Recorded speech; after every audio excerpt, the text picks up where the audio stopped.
કોંગ્રેસની વિચારધારાવાળા લોકો એ તમને જોવા મળશે અને તેનું કારણ ફક્ત અને ફક્ત એક છે કે આ એ પાર્ટી છે જેના દેશને ફક્ત આઝાદ નથી કરાયું, આ દેશને મહાસત્તા પહોંચાડવા સુધીનું કામ જો કોઈ કરેલું હોય તો એ કોંગ્રેસની પાર્ટી છે અને કોંગ્રેસી નેતા છે।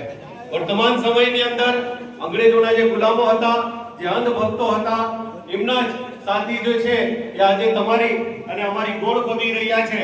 પણ આ સમય કોઈ વીતશે, આ સૂર્યાસ્ત થશે અને આપણું પણ એક દી સૂર્ય ઉદય થશે અને ફરી એકવાર એ કોંગ્રેસ આવશે, એમાં કોઈ બેમત નહીં અને ગુજરાત છે એ ફરી એકવાર ડેવલપ થશે।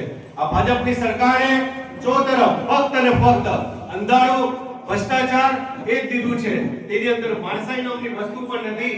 ગઈકાલે પણ એક બ્રિજ જે 100 વર્ષની ગેરંટી હતી તે તૂટી પડેલો છે। માના બાળકો કપાઈ જાય, મળી જાય, છૂટાઈ જાય, પણ તેના નથી કાંઈ ફરક નથી પડતો। આ નિર્દય સરકાર છે અને તેને ઉઠાવવાની અને ફેંકવાની જવાબદારી એ કોંગ્રેસની છે। પણ એ ક્યારે થશે? જ્યારે સંગઠન મજબૂત થશે। આજે અમારી સામે એક એવો વ્યક્તિનું સન્માન છે જે પોતે લગભગ 7 વાર વિધાનસભા લડેલા છે અને 5 વારથી વધુ જીતેલા છે।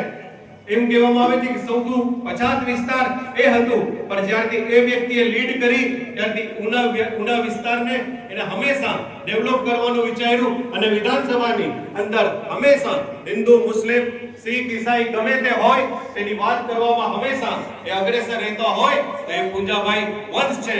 અને તેની સાથે અમારે સૌએ એ સંગઠનને મજબૂત કરવાનું છે।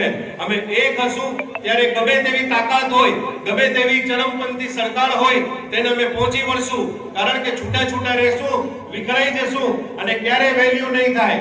અમે જોઈએ છે કે એક સામાન્ય દૃષ્ટાંત આપવામાં આવે છે કે એક અંગૂરની રેકડી ઉપર એક અંગૂર વેચનારો વ્યક્તિ હોય, તેની પાસે એક લૂમ હોય જે 80 રૂપિયા કિલો જતી હોય, જ્યારે બીજી જે છૂટા હોય એટલે તેનો ભાવ 40 હોય। જ્યારે ખરીદદાર પૂછે છે કે સ્વાદ એક છે, રેકડી એક છે, વેચનાર એક છે, તો પછી આટલો ભાવમાં અંતર કેમ?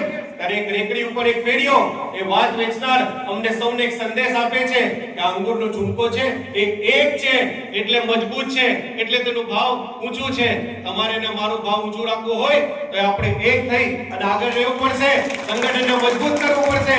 જિલ્લા પંચાયત હોય કે અન્ય કોઈ પણ ચૂંટણી આવતી હોય તેમાં હંમેશા કોંગ્રેસ અગ્રેસર રહેશે અને એક સરસ મજાનો વ્યક્તિ આપણી સાથે આપણને લીડ કરવા માટે આવેલો છે, તેનો સાથ આપશું અને આગળ વધારશું। અને બસ હું એટલું જ કહીને જાઉં, મારી જગ્યા લઉં કે ये कौन कह रहा है कि मैं मौजूदा कंस के साथ हूं?